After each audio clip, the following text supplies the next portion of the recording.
button. That's your start and stop. I've already started it. Obviously, use the hand strap if you can. Your hands will fit in there. But I will take your thermal from you, and you're going to be using this guy. So let's talk about why we're on this side of the cemetery. So this is, like I said, a story within a story. So bear with me on this one. I try to remember all the exact dates. The church was about to burn down in the Great Fire of 1796. It's a huge, huge fire. They're trying to get ahead of it, and it lasted, I want to say, it was like close to 18 or 19 hours. Like it just burned and burned. So what they did was they burned down, or blew up rather, the French Huguenot church a little further down the road, so that way it would have a path to go through. That didn't happen. So it came over to St. Philip's before it hit wherever the French Huguenot church would have been. Somebody seen that it was on fire. Right. His name was Will, and he went by the term Boney. So that was his nickname. Boney scaled the church and got on top and started pulling the shingles off that were on fire and essentially saved the church. So he said that he kind of haunts anywhere the church is nearby. So again, remember that this church was moved. It used to sit where St. Michael's is now, but it was sitting here at the time of that fire. So this is where he knows it to be. Now, there is said to be a gray man that kind of leans on a leaning headstone. So he leans on a leaning headstone. That's kind of the rumor. By the way, the church actually pulled together after he saved the church and bought his freedom. So we say it was like $700 and some odd, and he was a free man thereafter. But he still felt obligated to the church. So that's his story. 100 years after that, roughly. Don't have an exact date because I can't find it. Young girl lives across the street, right next to the church where the house is. She's hanging out with her friends. She's probably between 12 and 14 years old, and she's kind of a little smart-ass daredevil. Her friends dared her to go into the cemetery in the middle of the night and go place a cane on Boney's grave. Yeah, she took up on that dare. So that night, she creeps into the cemetery. Probably Rod and Gates probably weren't even here. She probably goes in there, and she thinks she sees something, so she darts to the back where she knows Boney's grave to be. And she saw something else. She gets scared again. Comes running back towards the exit of the cemetery. Well, then she forgot to put the cane in there, so she goes back again, and she stakes it into the ground. Thinks she sees something else, and runs out again, but can't, because she frightened herself to death, because when she put the cane into the ground, she staked the hem of her dress. So, it is now said that you can either see Boney, the gray man, leaning on a leaned headstone, or you can find the young girl, whose name happens to be Sally. So the story that you'll find in books around Charleston's ghosts or Sally's Dare. That's the name of the tale. So we are going to go a little bit further up. I will tell you, I wasn't going to start telling the story until I was doing this whole typical ghost tour thing across the street. And we had a disembodied voice come up on the spirit box, meaning it wasn't radio traffic. It went over several radio stations, because I can analyze it. And it's Sally, nice little young girl's voice. Are you shitting me right now? I forgot all about that story. So then that's when I started going through all of the other tales from Aunt Bonnie, because I would literally tell you that story in the parking lot right next to the cemetery. So imagine, lead over. So again, it's the curse of me knowing where all of these little things go on. What words do we have going on right now? Cave, and it was breakfast, property. So since shooting, it's been property, breakfast. Okay, still a whole lot of nothing. Any words or anything I need to know about on your end? Okay. Kendra, you listening at all? Coming through. So you guys are going to unmute that spirit box once we get up there closer. As people walk by, you'll mute it, so just kind of keep an eye on things. You can also zoom in on that. It's right where you're, yep, right there. So I'm kind of give you an idea of where that grave is at.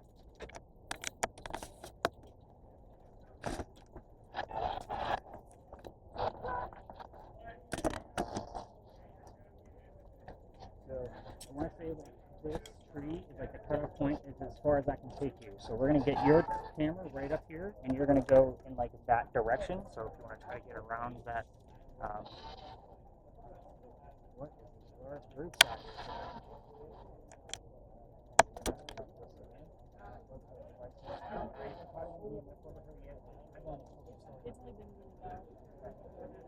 Again, over here on the sidewalk, parking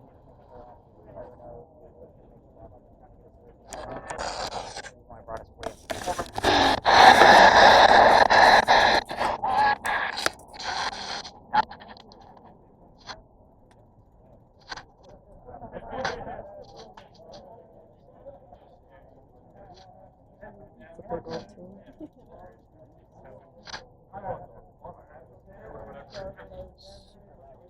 That's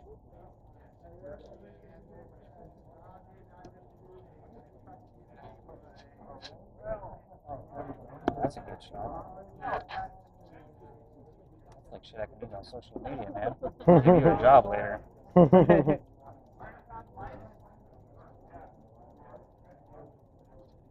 whatever you hear, just shout it out. For a while too, so I was like just over here bobbing.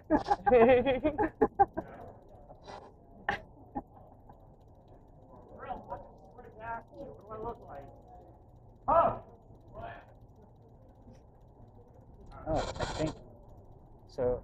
I might be able to see Calhoun's sarcophagus from here. Like it's a little bit off, like it's right in the middle.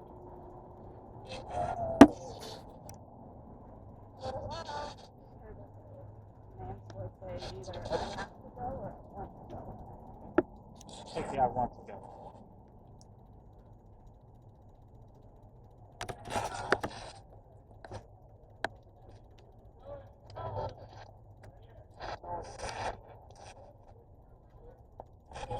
Nothing I can prove, but it's still in conversation.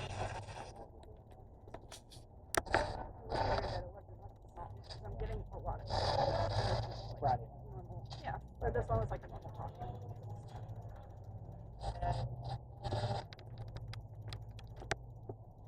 Sally, Tony, I'm here again. I'm going to continue coming. Just easier to come talk to us.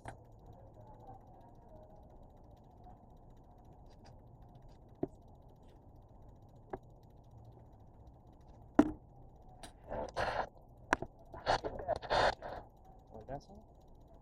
I couldn't make it out.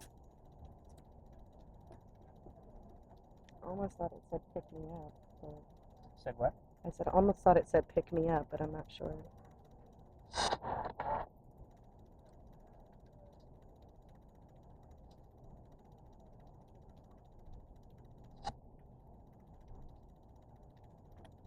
Hello, Sally. Hello, Boney.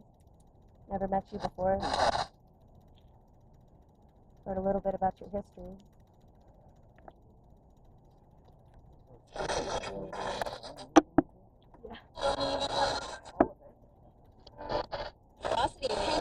I know it's curious because I get a lot of like locals and others, mostly the typical ghost tour thing, and then when they come to see me, like we never knew that much about our lives before. The only one we've done together is the old Charleston jail. Yeah. Did that tour. That's when I first and then just Did you take any of your equipment to the jail? Said I see Jimmy. The magic marble. Magic marble, I see Jimmy. Which is weird How's because the magic marble? this just said marble. So this said marble. Oh, that said marble. No, this said marble and this said marble. It said the magic Oh. marble. So they both said marble. I wonder if Sally was playing marbles with her friend. It was like the 1890s. Could be. I'll see if that's a thing. Were you playing with marbles?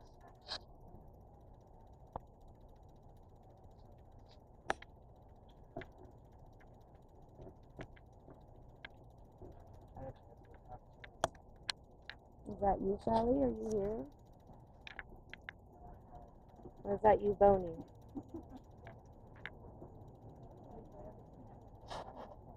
You saved the church from burning down. It's amazing. Sally.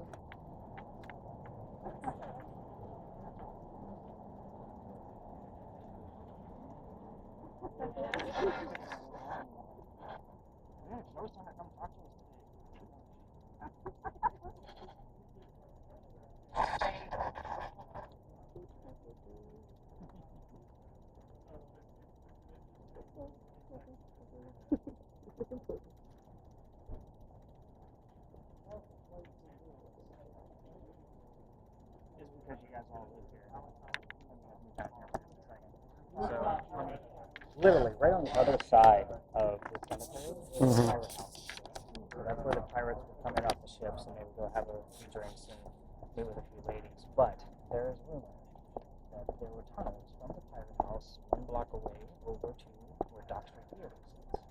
Because at the time, that was kind of like the Rockwell Playhouse. So Oh, okay. There's a bunch of ladies going back to the tunnel, and rumor has it that they just filled those tunnels in the 1980s because the city's below sea level, so it's flooding. Ah. People live in the pirate house now, so you can't like go near it. That's why I'm like always fearful about coming up this way because it's residential. Yeah, it's fine. Is there any like activity in the pirate house? They're supposed to be, and I haven't been able to get a hold of anybody to actually get in there. Young. I got caught getting like there's a pirate like right next to it is a little alleyway that goes to the pirate courtyard, and I was back in the courtyard so trying to get some footage on a fear box real quick for like 3 minutes, and I got caught. I get caught with a lot of things. The thing saying young. Does that mean you're here, Sally? Sally, you can give us your name again. I've heard it before. I've heard your voice. No. Phony.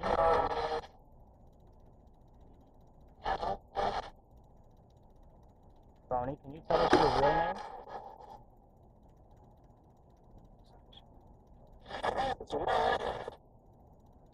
Phony, what was your real name?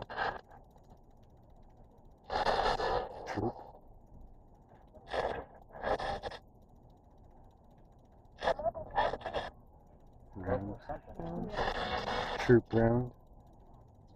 My name is Nicole. What's your real name? Phony.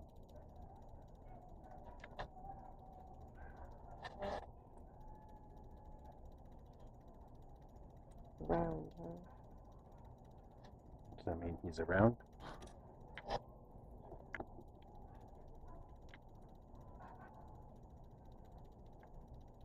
Phony, Sally, we're gonna leave in a minute. Last chance. We don't really have a whole lot from you other than the word marbles. Interesting.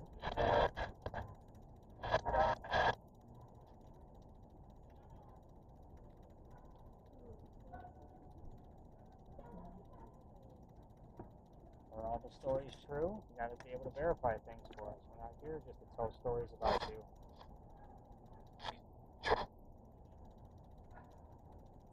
Alex said it's true. I heard it's true.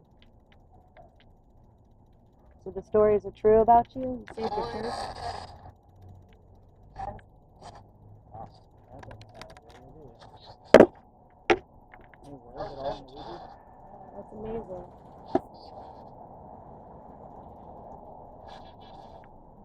Sally, just so you know, when I come back, I'm going to look for nouns that I can prove. Not just conversation pieces. I know you're probably new to somebody coming in and trying to talk to you. Don't have any kids. Extra cash.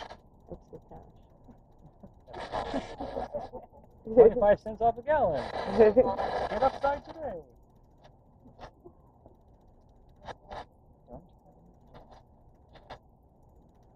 Did you used to like marbles, Sally?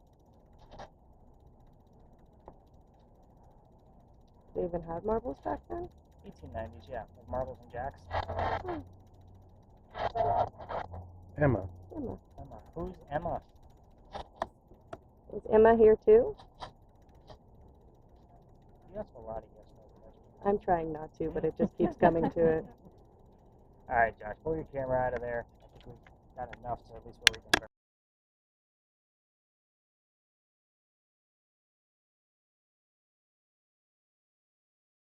I've had stories in the cemetery. I'm not working because I messed with it with the other EMF thing earlier. I'm not really sure how that's going to work out. I'm hoping it didn't. So here's what happens here.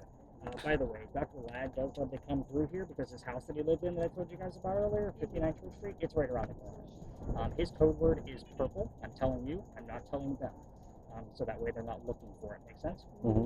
So this was the new spot for last year. So I only had 2 people that night. It was November, and everybody canceled because it was cold. So I was experimenting, just kind of like what we did with the Sally story tonight. So I brought my 2 people in, and the young lady with the spirit box, I told her, just tell me whatever you're hearing. I don't even know who we're looking for. I just know every ghost tour comes in here. Let's figure it out. She hears the year 1828 and the name Henry. I was using the word bank device in my pocket, and I had the name Tim on there about the same time. Behind me was a bust of Henry Timrod. He was born in 1828. This kind of like, damn, there's my ghost. Very easy to do. His story. He's sick for most of his life, and he's a writer. He's born in 1828. That means he can go fight in the Civil War because he's of age, and he's going to go fight for the Confederates. He goes out there for the battlefield. His comrades realized he was too sick to fight. They sent his ass home, knowing he was a writer, told him to go be the voice of the war. So he came home to Charleston and started writing poetry about what was happening on the battlefield. He became known as the Laureates of the Confederacy. That's a big title in the English language world, in case you're not familiar with that. Anyway, he's doing pretty well for himself. Him and his wife, Katie, they have a son. The son's name is Willie. He was born on Christmas Eve, but he died 9 months later. Very sad story, but he's not writing as much. And Henry has a friend. His name is Paul. He's another writer, and he realizes Henry's not writing as much because he's mourning his son. He offers him his cottage in Columbia. He says, "Go get back on track and come back, and you can leave Katie to mourn with her parents that were here visiting."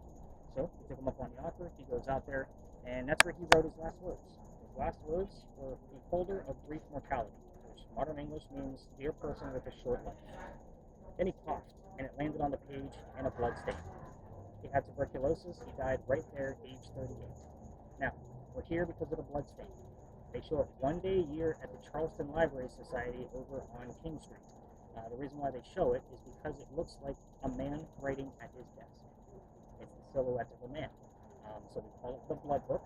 So the word blood will come up normally through one of these sessions. We'll kind of see how this goes. I am going to show you the image because you have to be a member to go see it at the Library Society, but the internet's beautiful. Oh, So wow. I'm going to show you what the image looks like, and then we're going to go talk to them as if they're the ghost. And I'll kind of give you a quick word of the note before we go over there. So here's his last page, and then here's a silhouette of his blood stain. Huh. So Bizarre. we started off with a nice, easy, football player, and we're ending with a bloody death. Yeah. So when we get over there, Kendra's not going to be able to hear us.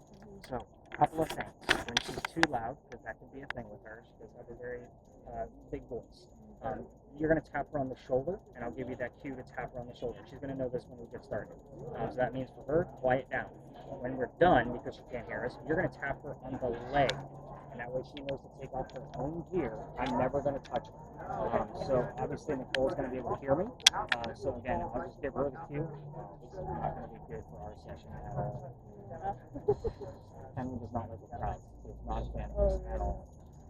So we're going to see how this goes. I don't know where they're going. But in the event that you get a word that's spelled out for us, obviously the answers can go to you or that word bank. I'll be keeping an eye on the word bank on the bench. So we're going to see how this goes. Again, Henry's not always happy about me being here, but Dr. Ladd will chime in from time to time as well. Yeah, he's running near the Washington Monument. We'll be fine. Let's do this.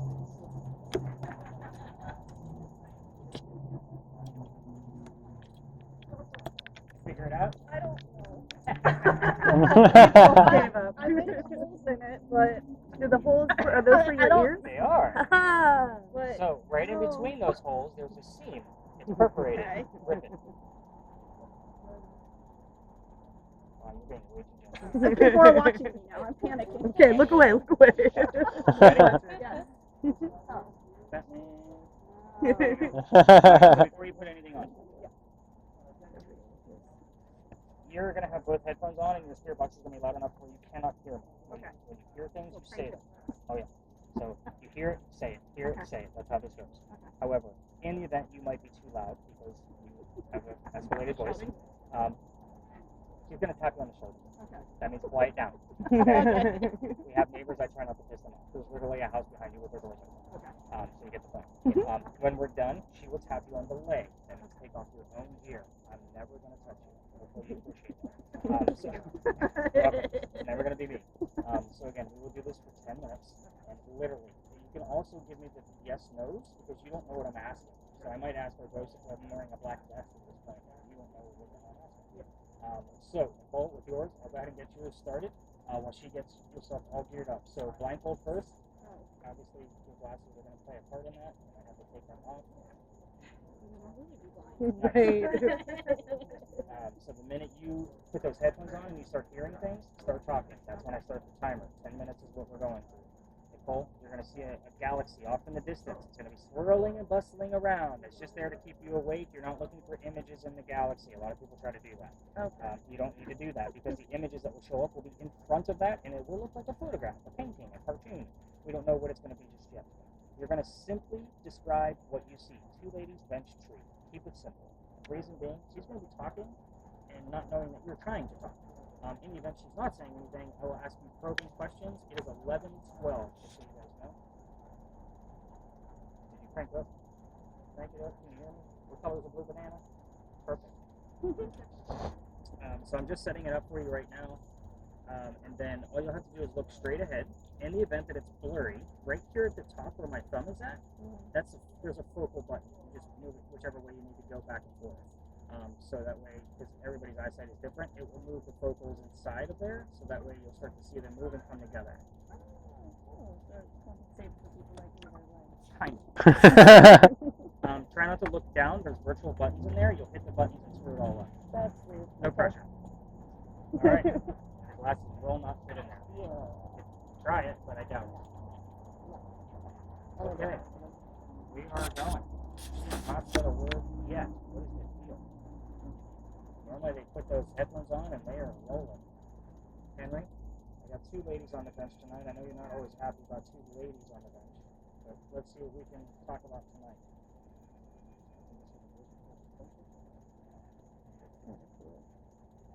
Henry?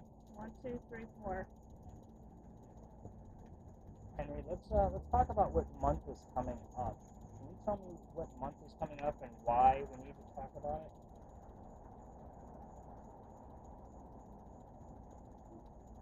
We need to know.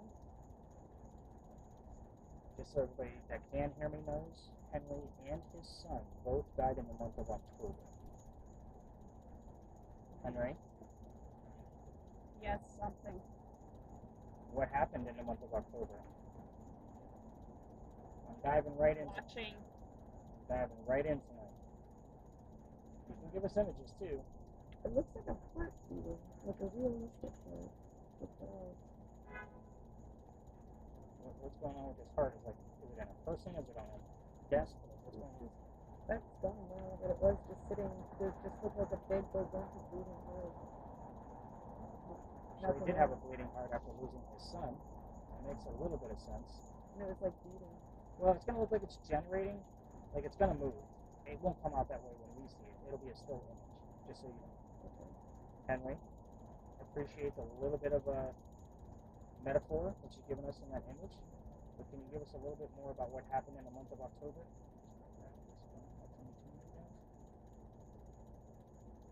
Henry? They're dead. Can't make this shit up, guys. I promise you. Henry, I appreciate that answer. Can you tell me how you died, or what you were doing when you died? What were you doing? Were you doing your favorite thing? Was it your occupation? Can you tell us the actual act of what you were doing? Absolute difference. Henry, can you tell me what you were doing? Better yet, tell me what sounds about here right now.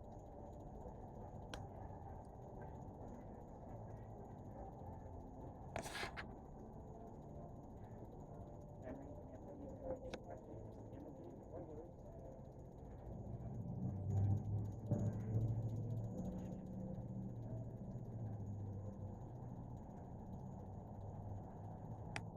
Henry, what were you doing when you died? The last thing you were doing. What can you remember?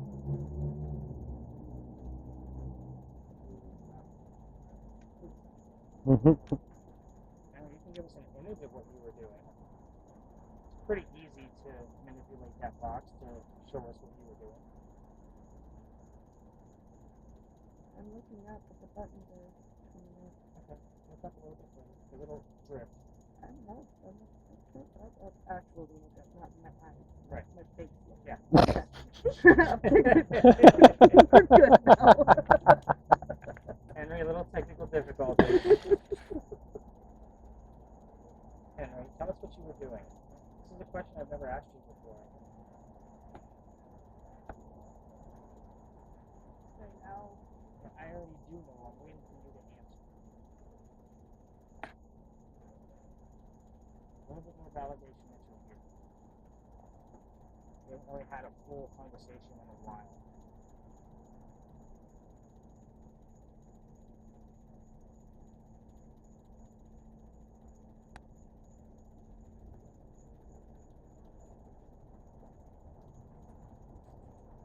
Henry.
Trying to find out what you actually remember.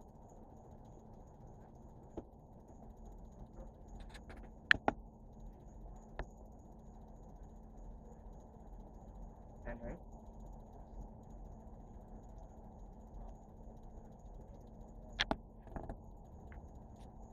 We're running out of time, Henry. We have a few more concrete answers. Let's see if we can go to court. Back then, we'll for the operation. Henry, we're not leaving yet. I want to get a few more answers, maybe a few more images. Trying to find out what you remember and why you might find this whole experimentation to be essential. If anything, it's to show some respect. Wow, she's quiet.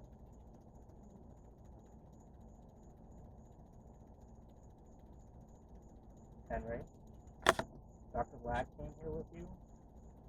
Dr. Ladd can give us his code word.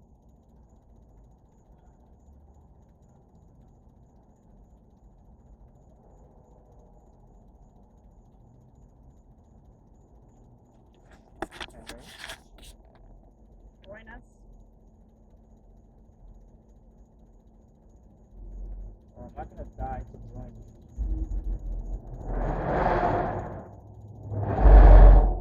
I'd rather join you in this fashion. You got to give us a little bit more so we know you're here. I know it's a noisy Friday night.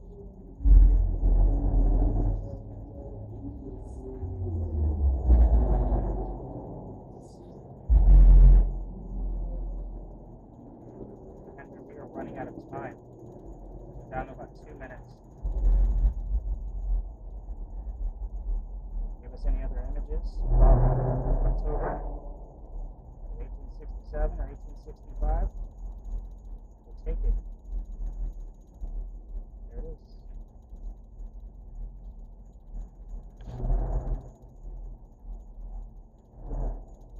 Henry, thank you for that. I didn't realize you put that on the little blue box.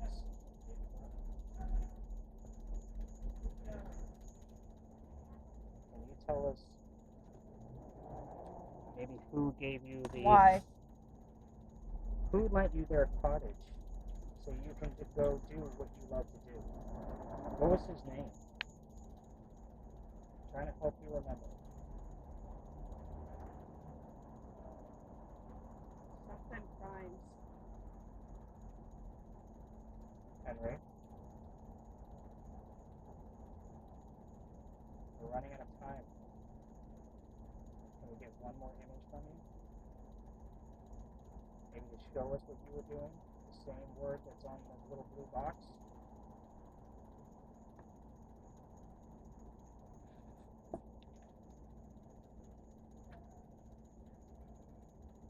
Henry, going once.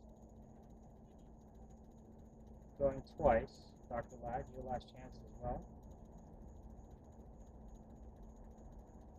Anything generating for us, Nicole? Any words going on with you? So? Yeah, that's exactly what you're going to say to me.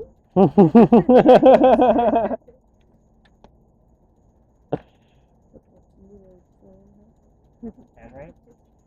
Last go. Once. Twice. Let's get Kendra tapped out. We'll go ahead and fill that off your face. Let's see what we got going on in there.